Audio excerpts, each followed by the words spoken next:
There was once a man who walked up to the king of the most powerful nation on earth and said, "As the Lord, the God of Israel lives, whom I serve, there will be neither dew nor rain in the next few years except at my word." "No rain, no dew, nothing." This same man once looked at a jar of flour and a jug of oil during a famine and told a widow, "Make me some bread first, and then feed yourself." She did. And that flour and oil lasted for over a year. Every single day, there was just enough. He once raised a dead boy back to life by stretching himself on the child's body 3 times. He called down fire from heaven on Mount Carmel in front of 450 prophets of Baal and 850 prophets of Asherah, and then personally executed every single one of them. And at the end of his life, he never even died. He just walked with his apprentice to the Jordan River, smacked the water with his coat, walked through on dry ground, and then got picked up by a literal chariot of fire and taken straight to heaven while his apprentice screamed and watched him go. That man's name was Elijah, and he was absolutely insane in the best possible way. But here's the part that doesn't get talked about enough. The guy who watched Elijah go up in that chariot, his name was Elisha, and he asked for one thing before his mentor left: a double portion of Elijah's spirit. Double. And guess what? He got it. Elijah did about 8 recorded miracles. Elisha did 16. Literally twice as many. This is the story of the prophet who couldn't stop miracles. You've been around church or Sunday school for any length of time. You've probably heard of Elijah. He's the rock star prophet. He gets the movies and the sermons and the epic Bible stories. But Elisha? Elisha was the understudy, the backup, the guy who came in second. And yet, when you actually read what Elisha did, it's absolutely mind-blowing. We're talking about bad water turning good with just a bowl of salt. A poor widow's tiny jar of oil filling endless containers so she could pay off her debts. A wealthy woman who built a prophet a bedroom, getting a son she never thought she'd have. That same son dying and being raised back to life. Poison stew becoming perfectly safe to eat. 20 loaves of bread feeding 100 hungry men. A Syrian general cured of leprosy by taking a bath in a muddy river. An axe head floating on water like it was made of cork. An entire army struck blind and then led around like puppies. And yes, a dead man coming back to life after touching Elisha's bones a full year after Elisha himself was dead and buried. This guy did twice as many miracles as Elijah. Twice. And most of us have never even heard his full story. So today, we're going to fix that. We're going to walk through the life of the prophet who couldn't stop miracles. We're going to look at the man, the moments, and the meaning behind it all. And by the time we're done, you might just realize that the same God who worked through Elisha is still working today. Let's start at the very beginning. Picture this. You're out in a field. It's hot. You're sweating. The sun is beating down on your neck, and you've got 12 pairs of oxen pulling plows behind you. This isn't a small operation. This is serious agriculture. You're not some peasant scratching out a living. You're the son of a wealthy landowner named Shaphat, and you're running the family business. You've got employees. You've got equipment. You've got a future all mapped out. Life is stable. Life is predictable. Life is good. And then, out of nowhere, this wild-looking guy shows up. He's not dressed like normal people. He's wearing a hairy cloak with a leather belt. He's got this intensity in his eyes like he's seen things that would break normal people. His name is Elijah. You've heard of him. Everyone has. He's the prophet who told King Ahab there'd be no rain for years, and then there wasn't. He's been living in the wilderness, being fed by ravens. He raised a dead boy back to life. He challenged 450 prophets of Baal to a showdown on Mount Carmel, and won so hard that he personally executed every single one of them afterward. He's basically the most famous and terrifying man in Israel right now. And he walks right up to you, takes off his cloak, this heavy, hairy mantle that smells like caves and sacrifice and the presence of God, and he throws it over your shoulders. No explanation. No, hey, how's it going? No, would you be interested in a career change? Just the mantle. What do you do? Most people would probably stand there confused. Maybe say something like, thanks? Can I think about it and get back to you? Let me finish this row of plowing first. But Elisha doesn't hesitate.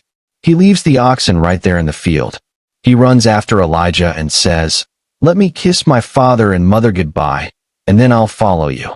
Elijah basically says, "Go ahead, but you know what you're leaving behind. You know what this means." So Elisha goes back. But he doesn't just pack a bag and leave. He takes his yoke of oxen, kills them, burns his plowing equipment, cooks the meat, and feeds the people. He literally burns his old life to the ground. There's no going back. There's no backup plan. The boats, or in this case, the plows, are burned. Now here's a detail you might miss if you're reading fast. The text says he was plowing with 12 yoke of oxen. That's a lot. 12 yoke means 12 pairs, which means 24 oxen. This isn't a subsistence farmer scratching out a living. This is an agricultural operation. This is wealth. This is a future. And Elisha walks away from all of it. He becomes Elijah's attendant. For years, maybe a decade, he serves. He fetches water. He runs errands. He watches. He learns. He's not the star. He's the support staff. And he's okay with that, because he knows who he's serving and he knows who called him. There's a lesson there that we'll come back to later. But for now, just sit with this image. A wealthy farmer, successful, established, with everything to lose, walking away from it all because a wild prophet threw a smelly coat on his shoulders. That's the kind of person God uses. Not people who have it all figured out. People who are willing to burn the plows. Fast forward several years. We don't know exactly how many, but long enough for a deep bond to form. Long enough for Elisha to go from being a curious follower to a devoted servant to a trusted companion. Now Elijah's time on earth is coming to an end. And he knows it. God has told him he's about to be taken up. So Elijah starts making a farewell tour. He goes to Gilgal, where there's a school of prophets. Then to Bethel, another school. Then to Jericho, another school. And everywhere he goes, he tells Elisha, "Stay here. The Lord is sending me on ahead." And everywhere, Elisha says the same thing. "As surely as the Lord lives, and as you live, I will not leave you." This happens 3 times. 3 times Elijah tries to shake him off. 3 times Elisha refuses to let go. Now here's what's happening in the background. The other prophets, the sons of the prophets, keep pulling Elisha aside. They whisper to him, "Do you know that today the Lord is going to take your master away from you?" And Elisha keeps saying, "Yes, I know. Be quiet about it." This isn't just stubbornness. This is love. This is commitment. Elisha has served Elijah for years, and he's not about to miss the end. He's going to see this through, no matter what. Finally, they get to the Jordan River. Elijah rolls up his cloak, hits the water, and it splits. They walk across on dry ground. Just like Moses at the Red Sea. Just like Joshua at the same river generations earlier. The power of God is still flowing through this wild prophet right up to the end. On the other side, Elijah turns to his loyal student and says, "Ask what I shall do for you, before I am taken from you." This is it. The moment. The open door. What do you ask for? Money? Power? Protection from your enemies? A good retirement plan? Elisha says, "Please, let a double portion of your spirit be upon me." Now if you don't know the culture, that sounds arrogant. Like he's asking to be twice as great as Elijah. Like he's saying, "I want to be bigger than you. I want to outshine my mentor." But here's what it really means. In those days, when a father died, the firstborn son got a double portion of the inheritance. Not because he was greedy, but because he carried the responsibility of carrying on the family name. He had to take care of the family business, support the household, continue the legacy. Elisha isn't asking for more power than Elijah. He's asking to be recognized as the legitimate heir, the spiritual firstborn, the one who will carry on the work. He's saying, "I want to continue what you started. I want to represent God the way you did. I want to be your successor, not just your servant." Elijah gets it. He understands the weight of the request. He says, "You have asked a hard thing. But if you see me when I'm taken from you, it will be yours. If not, it won't." And then it happens. Suddenly, without warning, a chariot of fire appears. Horses of fire. They separate the 2 men. And Elijah is swept up in a whirlwind, straight to heaven. No death. No grave. Just gone. The old prophet disappears into the sky like he's being retrieved by heaven's own transport. Elisha screams. He tears his clothes in grief. And then he sees it, Elijah's mantle, that same hairy cloak, falling from the sky. He picks it up out of the dust. He walks back to the Jordan River. He holds up that mantle. He hits the water and cries out, "Where now is the Lord, the God of Elijah?" And the water splits. Just like before, Elisha walks through on dry ground. The sons of the prophets watching from Jericho see him coming and say, "The spirit of Elijah rests on Elisha." They bow down before him. The transition is complete. Elisha asked for a double portion. And now, standing on the banks of the Jordan with a parted river behind him and a soaked mantle in his hand, he's about to find out just how big that request really was. So Elisha crosses back over the Jordan. He's now officially the guy. The mantle is on his shoulders, the power is in his spirit, and he heads to Jericho. Now Jericho is famous. It's the city where Joshua marched and the walls fell. It's ancient, it's significant, and it has a problem. The men of the city come to Elisha and they lay it out plain. Look, the location is great. Everything about this place is great. But the water is bad, and the land is unproductive. Translation: women are miscarrying. Children are getting sick. Crops are failing. The water source, the spring that gives life to everything, has become a source of death. They've probably tried everything. Filters, wells, prayers to their local gods. Nothing works. This is Elisha's first test as a prophet. His first solo act. His first opportunity to prove that the power really did transfer. Elisha doesn't pray a long prayer. He doesn't go into a trance or put on a show. He says, "Bring me a new bowl and put salt in it." That's it. A bowl. Some salt. Stuff you can find in any kitchen. He takes the bowl, walks to the spring, throws the salt in, and says, "This is what the Lord says. I have healed this water. Never again will it cause death or make the land unproductive." And the text adds this incredible detail. And the water has remained wholesome to this day. Think about that. Every generation after that, every kid who grew up in Jericho, every farmer who watered his crops, every mother who gave her children a drink, they were living proof that God showed up. For centuries, that spring kept flowing, clean and fresh, because one man listened to one prophet and threw some salt in the water. This is our first lesson from Elisha. God cares about the everyday stuff. He cares about your water. He cares about your crops.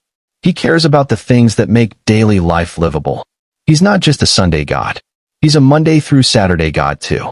All right, we need to talk about the elephant in the room. Or rather, the bears. Because after Jericho, Elisha heads toward Bethel.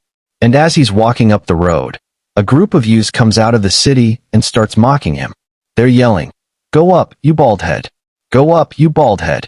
Now, if you've heard this story before, you probably heard it as some kids made fun of a prophet for being bald and God sent bears to kill them.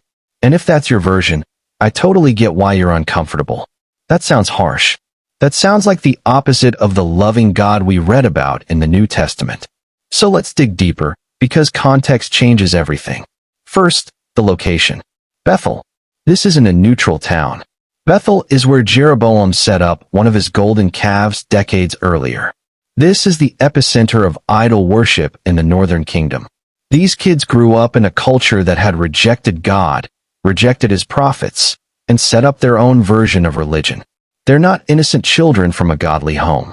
They're representatives of a system that is actively hostile to everything Elisha stands for. Second, the age.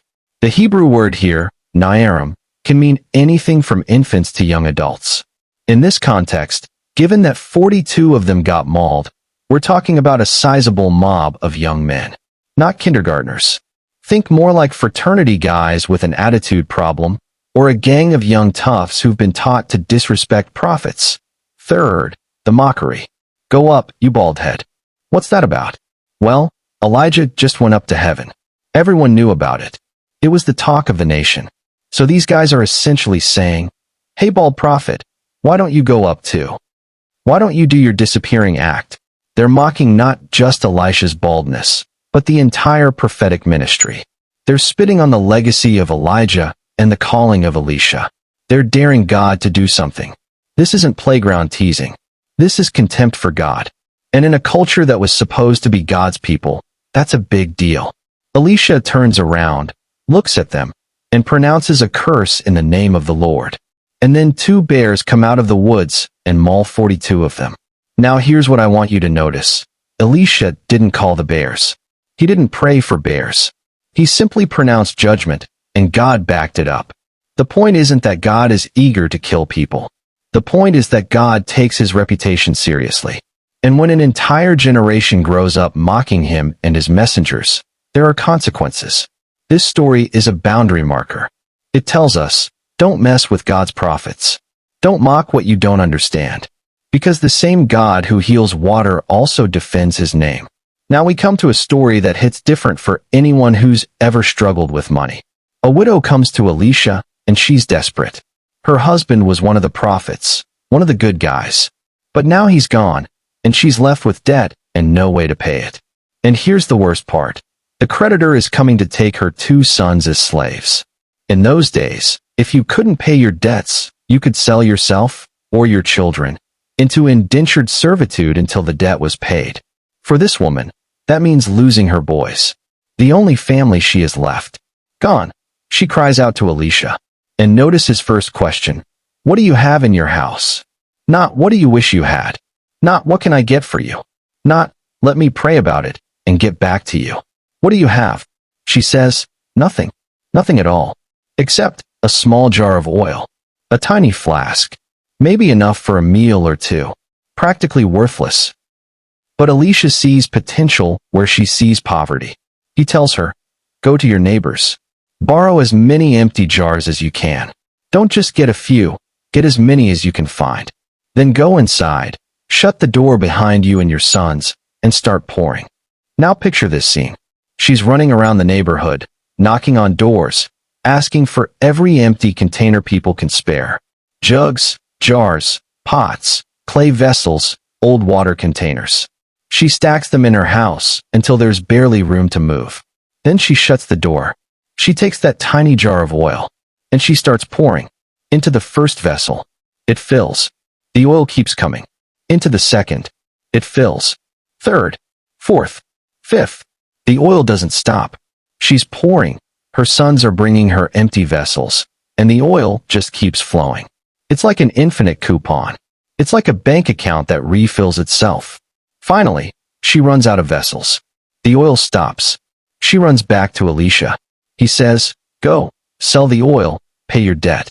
You and your sons can live on the rest. Here's what I love about this story. The miracle started with what she already had. Not what she wished she had. Not what she was hoping for. What she already had. God took her, nothing but a little oil, and turned it into enough to cover everything. Second thing, she had to prepare for the miracle. She had to borrow vessels. She had to make space. If she'd only borrowed 5 jars, she'd only have 5 jars worth of oil. Her preparation determined the size of her provision. And third, notice that the provision wasn't just for survival. It was for abundance. She paid the debt and had enough to live on. God doesn't just want to get you out of debt. He wants you to have life. Now we meet one of the most remarkable women in the entire Bible. We don't even know her name. She's just called the Shunammite woman. But her story is unforgettable. She's wealthy. She's influential. And she notices that this prophet Elisha keeps passing through her town.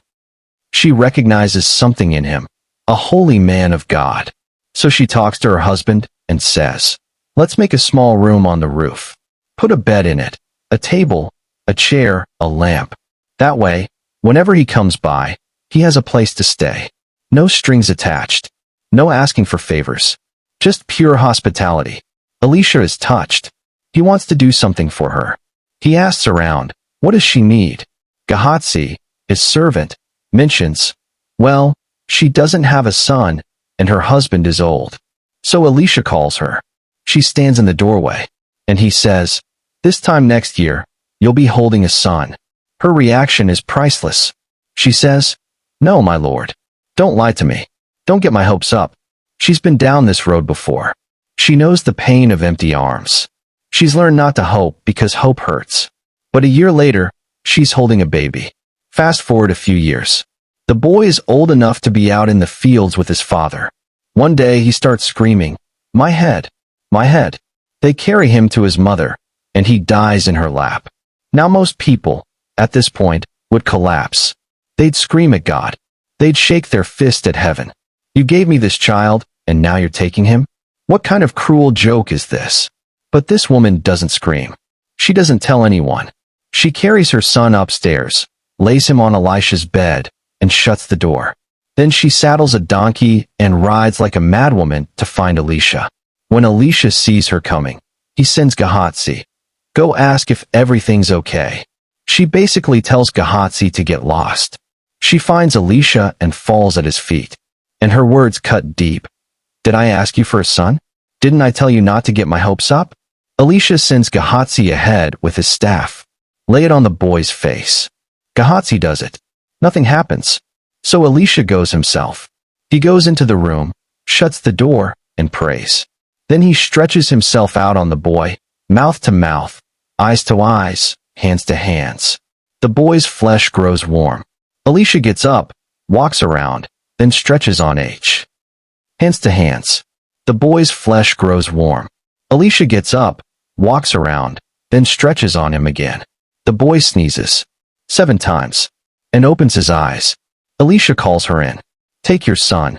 She falls at his feet, bows to the ground, takes her son, and walks out.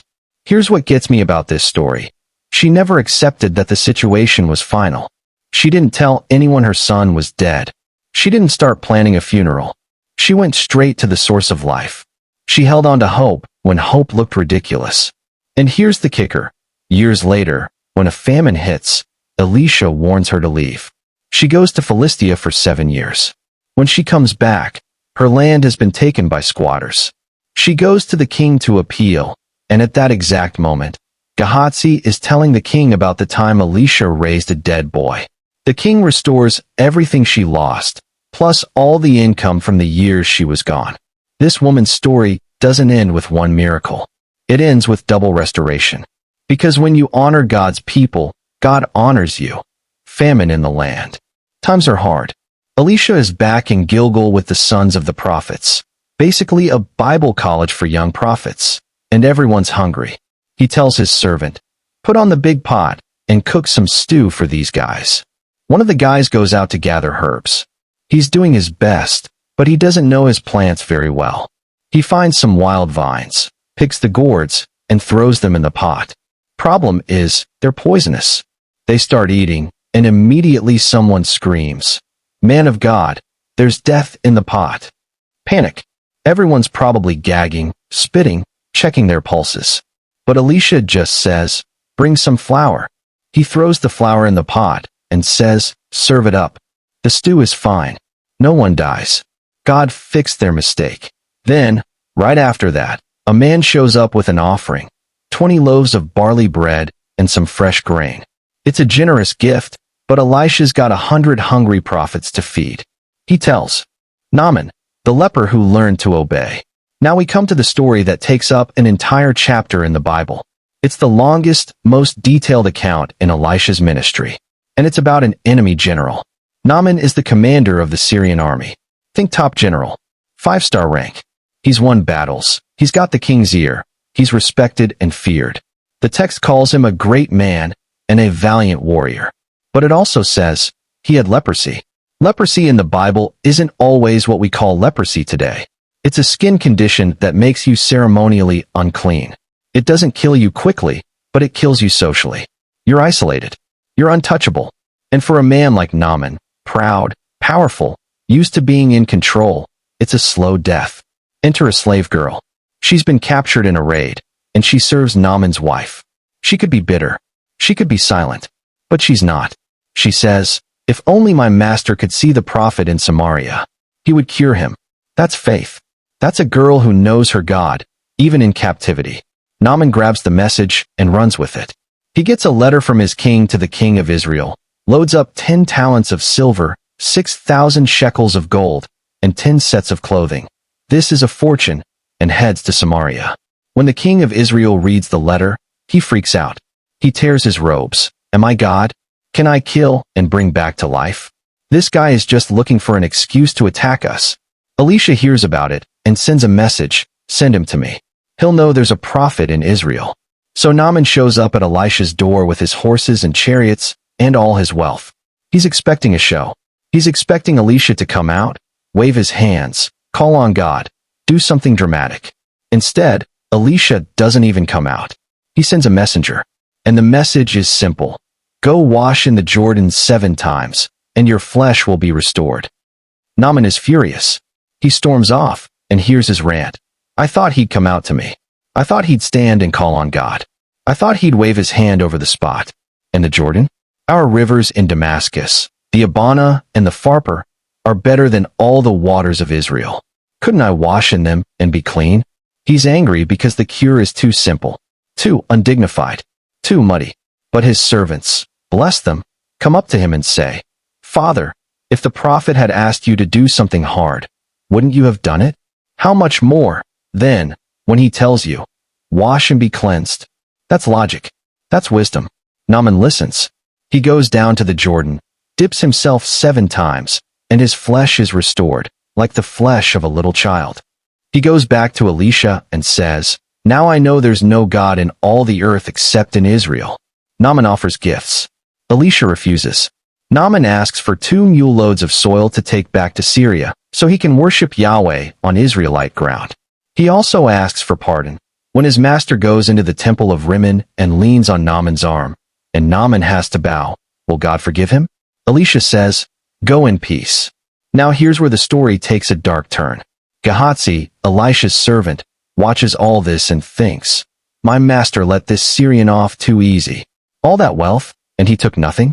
I'm going to get some of that. So Gehazi chases after Naaman, lies to him, says Elisha sent him to get some of the silver and clothes for some visiting prophets. Naaman gladly gives him double what he asks. Gehazi hides it, goes back, and lies to Elisha. Elisha says, Where did you go, Gehazi? Gehazi says, Nowhere. Elisha drops the hammer. Did not my heart go with you when the man turned from his chariot to meet you? Is this a time to take money or clothes or olive groves or vineyards or sheep or cattle or male or female slaves? Naaman's leprosy will cling to you and your descendants forever. Gehazi leaves Elisha's presence, leprous, as white as snow. 2 men in this story. Both had leprosy. One was a pagan general who humbled himself and was healed. One was a servant of the prophet who got greedy and was struck. The difference wasn't their background. It was their heart. The floating axe head, when loss becomes provision. The sons of the prophets are expanding their living quarters. They're out by the Jordan, cutting down trees to build a bigger place. One of them swings his axe, and the iron head flies off and sinks into the river. He panics. Oh no, my lord. It was borrowed. This isn't just an inconvenience. This is a disaster. In those days, iron was expensive. Tools were hard to come by. And this wasn't his axe. It belonged to someone else. He's now responsible for something he can't replace. Elisha asks, Where did it fall? The guy shows him the spot. Elisha cuts a stick, throws it in the water, and the iron axe head floats to the surface. Lift it out, he says. The guy reaches down and grabs it. Now think about this. Iron doesn't float. Everyone watching knew iron doesn't float. That's why this miracle made it into the Bible. It wasn't just convenient. It was impossible. Here's what this story tells us. God cares about your borrowed axe. He cares about the stuff you're responsible for, but don't own. He cares about your job, your tools, your daily work. When you lose something you can't replace, he's not too busy for that. And notice, Elisha didn't just pray and hope. He did something. He threw a stick in the water. It looked foolish. It looked pointless. But that's where the miracle happened. Sometimes we want God to fix things magically without any participation from us. But more often than not, he asks us to do something simple, something that feels almost stupid, and that's where the power shows up. The Syrian army. When God fights for you now, the king of Syria is at war with Israel. Every time he sets up an ambush, the Israelites know about it and avoid it. He's furious. He thinks there's a traitor in his camp. One of his servants says, It's not us, my king. It's Elisha, the prophet in Israel. He tells the king of Israel the very words you speak in your bedroom. So the king sends a massive army, horses, chariots, a great force, to capture one man. They surround the city of Dothan at night. In the morning, Elisha's servant gets up and sees the hills full of soldiers and horses and chariots. He panics. "Oh no, my lord. What shall we do?" Elisha's response is classic. "Don't be afraid. Those who are with us are more than those who are with them." The servant probably looks around like, I'm not seeing that. I'm seeing a lot of them and exactly 2 of us." So Elisha prays, "Lord, open his eyes so he may see." The Lord opens the servant's eyes, and suddenly he sees the hills full of horses and chariots of fire all around Elisha. The same kind of army that took Elijah home is now protecting his successor. The Syrians move in. Elisha prays again, "Strike this army with blindness." God does. They're wandering around, confused. Elisha walks up to them and says, "This isn't the city you're looking for. Follow me, and I'll take you to the man you want." He leads them straight to Samaria, right into the capital city, surrounded by Israelite forces. The king of Israel sees them and asks Elisha, "Shall I kill them? Shall I kill them?" Elisha says, "No. Would you kill prisoners you'd taken with your own sword? Give them food and water, and send them home." So the king throws a feast for the Syrian army. Then he lets them go. And the text says, the bands from Syria stopped raiding Israel's territory. This is wild. Elisha could have had them all executed. It would have been justified. It would have been a huge victory. But instead, he chose mercy. He fed them and sent them home. And that act of kindness did more to stop the war than killing them ever would have. 2 lessons here. First, there's more going on than you can see.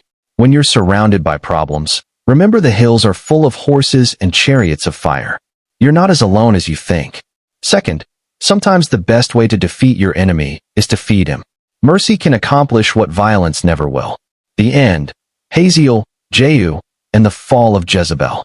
Elisha's ministry wasn't just about miracles. It was also about politics and prophecy. He was involved in some of the biggest power shifts in the ancient world. He goes to Damascus, the capital of Syria. The king, Ben-Hadad, is sick. He sends his servant Hazael to ask Elisha if he'll recover. Elisha looks at Hazael and starts crying. Hazael asks why. Elisha says, "Because I know the evil you will do to the people of Israel. You'll set their fortified cities on fire, kill their young men with the sword, dash their children to the ground, and rip open their pregnant women." Hazael is shocked. "What am I? A dog? How could I do such things?" Elisha says, "The Lord has shown me that you will be king over Syria." Hazael goes back to Ben-Hadad and lies. "The prophet said you'll recover." The next day, Hazael takes a thick cloth, soaks it in water, and holds it over the king's face until he suffocates. Then Hazael becomes king. Later, Elisha sends one of the sons of the prophets to anoint a man named Jehu as king over Israel. Jehu's mission: destroy the house of Ahab completely. That means killing Joram, the current king, and Jezebel, the queen mother who'd been running things behind the scenes. Jehu drives his chariot like a madman to Jezreel. Joram comes out to meet him. Jehu kills him with an arrow. Then he goes to Jezebel's palace.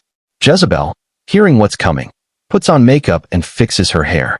She looks out the window and calls down to Jehu, "Is it peace, you Zimri, murderer of your master?" Jehu looks up and shouts, "Who's on my side? Throw her down." Some eunuchs toss her out the window. Jehu's horses trample her. Later, when they go to bury her, all they find is her skull, her feet, and the palms of her hands. Dogs ate the rest, just as Elijah prophesied years earlier. Elisha was connected to all of this. He wasn't just a miracle worker. He was a kingmaker. He shaped the history of nations. Elisha's bones, the miracle that kept going. Elisha gets old. He gets sick. And eventually, he dies. They bury him. Time passes. One day, some Israelites are burying a man when they see a band of Moabite raiders approaching. In a panic, they throw the dead body into the nearest tomb they can find, which happens to be Elisha's grave. The moment the dead man's body touches Elisha's bones, he springs back to life. He stands up and walks away. Think about that. Elisha was dead. His bones were dry. And yet the power of God was still so present, so potent, that even his dead bones could raise the dead. This is the final miracle in Elisha's story. And it's the most powerful one, because it proves that the power wasn't about Elisha. It was about the God who worked through him. And that power didn't stop when Elisha died. It kept going. Elijah did 8 miracles. Elisha did 16. Double portion. What we learn from Elisha. So what do we take away from all of this? First, God calls ordinary people. Elisha was a farmer. He wasn't trained in prophecy. He wasn't born into a priestly family. He was just a guy working in a field when God came calling. And he said yes. Second, preparation matters. Elisha served Elijah for years before he ever did a miracle. He learned. He watched. He waited. There are no shortcuts to spiritual depth. Third, God cares about everything. From bad water to borrowed axes, from widows' debts to enemy armies. Nothing is too small for God's attention. If it matters to you, it matters to him. Fourth, obedience unlocks power. Naaman had to dip 7 times. The widow had to borrow jars. The servant had to throw a stick in the water. Simple acts of obedience opened the door. Fifth, grace is for everyone. Think about the people in Elisha's story. Naaman was an enemy general, a guy who literally commanded armies against Israel. By all rights, he should have been Elisha's enemy. But God healed him anyway. The Shunammite woman was wealthy and influential, but she got a miracle too. The widow with the oil had nothing, absolutely nothing, and God filled her jars to overflowing. The sons of the prophets were just students, young guys trying to figure out their calling, and God fed them and protected them and even floated their borrowed axe heads. God's power wasn't limited by nationality. It didn't care about gender. It was completely blind to social status. The same God who healed a foreign general also rescued a poor widow from her creditors. The same God who raised a wealthy woman's son also fed 100 hungry students with 20 loaves of bread. If you've ever thought, God wouldn't care about someone like me, think again. The whole point of Elisha's story is that God's grace doesn't check your resume before it shows up. It just shows up. Sixth, your story doesn't end when you die. This is the wildest one. Elisha died. They buried him. His body was in the ground. But a year later, some guys were burying another man when they saw raiders coming and panicked. They threw the dead body into the nearest tomb, Elisha's tomb. And the moment that dead man touched Elisha's bones, he came back to life. He stood up and walked away. Think about that. Elisha was gone. His ministry was over. He wasn't praying, wasn't preaching, wasn't doing anything. But the power of God was still so present in his life, even his dead life, that it raised the dead. That means the impact you have for God outlasts your lifetime.